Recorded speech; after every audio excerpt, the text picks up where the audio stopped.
So it's January 2021, and for some reason I'm looking at pictures of some award show. I can't actually remember which. The Grammys, the Oscars, they're all the same.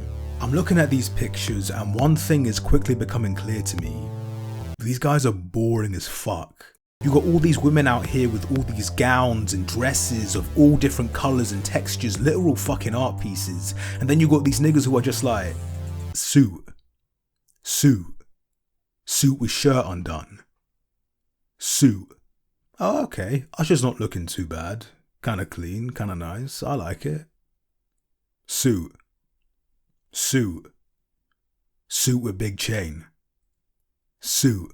And I'm just sitting there wondering, when did everyone agree this was fine? Is this it? Is this all we're allowed? And the thing is, you do get some guys out here being different, being creative and wild and unique, but that just makes the rest of it even weirder. Like, we know being a man doesn't inherently make you a boring dresser, so why are we pretending it does? Are we supposed to believe that most male celebrities just like this kind of style? Do most men in general feel like this? When did we agree to that? I wish they told me before I showed up to prom in a dress. And while we're on the topic of dresses and suits, how come when a woman wears a suit it's at most mildly interesting, but when a guy wears a dress the whole world collapses? So dresses and skirts are gendered and suits aren't.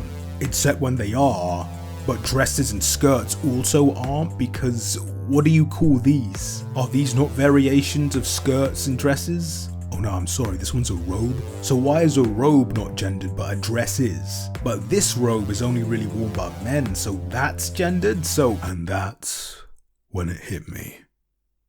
Well, two things actually.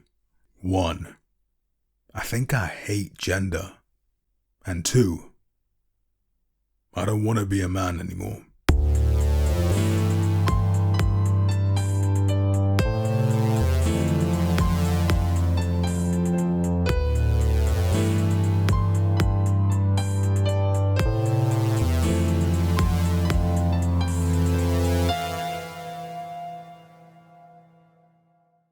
So this is going to be a different kind of video than usual, which means nothing if this is the first video of mine you've seen, in which case, I hope you stick around.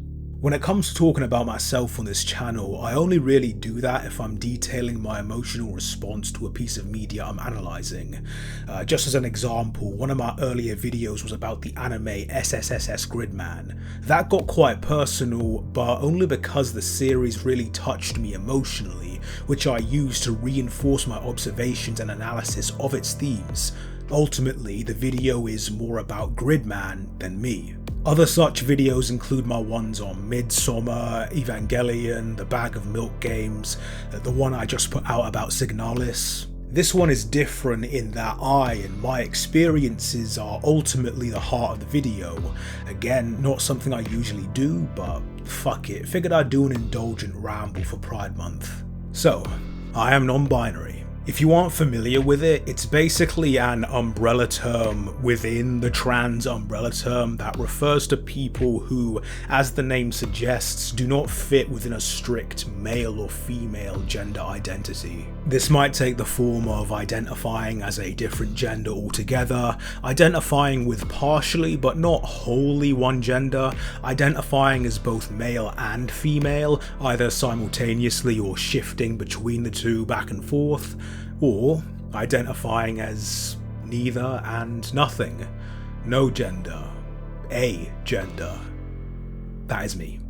When it comes to how this identity, or lack of, manifests and affects how I live, aside from the obvious they them pronouns, it's really just a reflection of the fact that I kind of don't understand gender.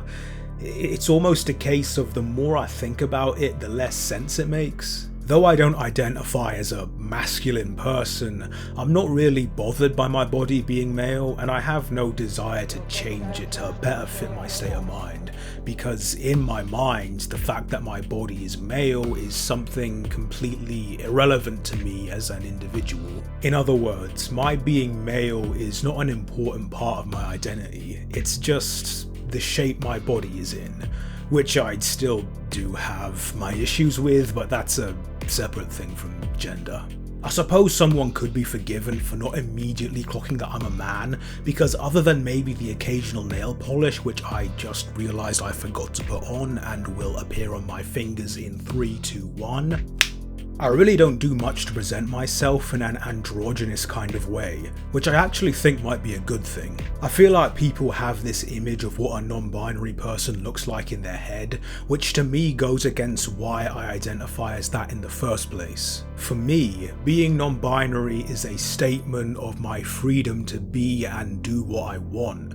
It is me saying I will not let stereotypes and constructs define my personality, my interests and my beliefs. I will not let society's expectations of how I should act box me in.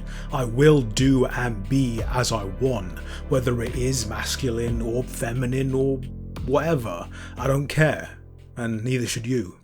I remember Harry Styles spurred all this controversy and attention for wearing a dress on a magazine cover, and one of the things I remember coming out of that the most is this clip of all people, Logan Paul defending Harry from his co-host. I'll leave the clip in the description, but I remember being struck by how I didn't understand the co-host's argument. He just keeps saying, "It's not manly, it's not manly." What does that mean? It's like me saying, I don't like cheese because it's not a vegetable. Like what does that mean? You can't just leave it at that. I haven't seen the full episode, but in all the footage I've seen, he doesn't really do anything to explain why a man wearing a dress is so offensive other than it's not manly. I wasn't raised that way. I wasn't raised to eat squid. That doesn't mean I hate people for eating squid. What struck me about this argument is how there really isn't an argument at all. I feel like there's a specific term for this kind of fallacy where just saying something and not elaborating at all is somehow enough, but it's not coming to mind. But it just fascinates me with how it was. Like, he genuinely thought that just saying something isn't manly and refusing to explain why is a good argument. And it makes me wonder, would it be better if gender just didn't exist? That would be postgenderism, and it's an idea I think sounds nice. After all, I do tweet abolish gender every Pride Month. Having said that, it's also one I think I need to look into more. Like I said, I don't really get gender anymore. If anything, it's just gotten more confusing as I've gotten older. So to me, getting rid of it altogether just seems logical, I guess.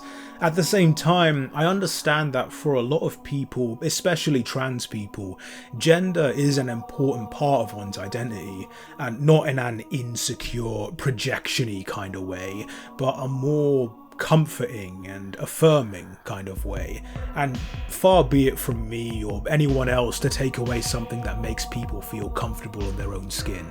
I suppose what I really want at the end of the day is a break from the rigidness of the gender binary, not necessarily the total and complete destruction of the concept itself. If it was treated less like a binary and more like a spectrum within which people can find their own unique relationship with gender, I think at least a few of my issues would be erased. I feel like we're kind of getting there with sexuality, and I would love to see the same happen with gender, despite His Majesty's government's attempts to do the opposite. And while we're on that topic, can I just say I'm fucking pissed that TERF stole the term gender critical? Like, when I heard it for the first time, I was like, oh great, more people who think that men and women shouldn't exist as terms. But it turned out they're actually more devoted to gender stereotypes than anyone else.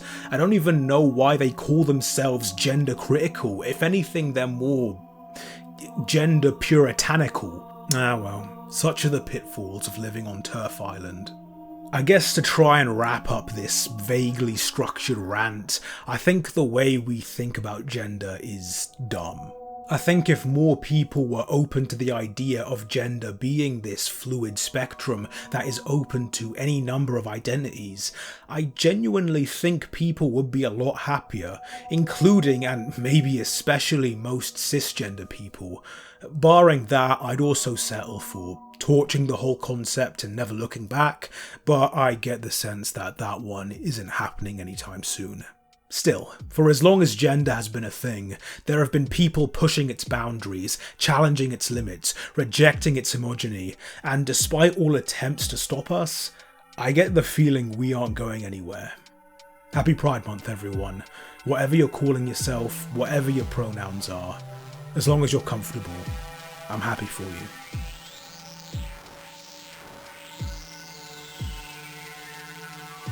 Thank you all for watching. Even though, like I said, this video is quite different from my usual ones, it means a lot that you checked it out. If you're interested in what a usual Kai After Kai video looks like, however, then I'll be putting out another video, hopefully this month, in support of my upcoming album, The Universe is a God-Shaped Hole, out on the 28th. Subscribe if you want to see the video and pre-save the album with a link in the description. You can also find a link to this video's soundtrack, Mr. Mix, in the description as well as the end card. And of course, a big thank you to my Patreon supporters, especially Michael Crawwood, my tier 3 patron. If you'd like to support me and gain a few things in return, then be sure to pledge to my Patreon, it truly means the world. But otherwise, thanks for watching and I'll see you later. Bye bye.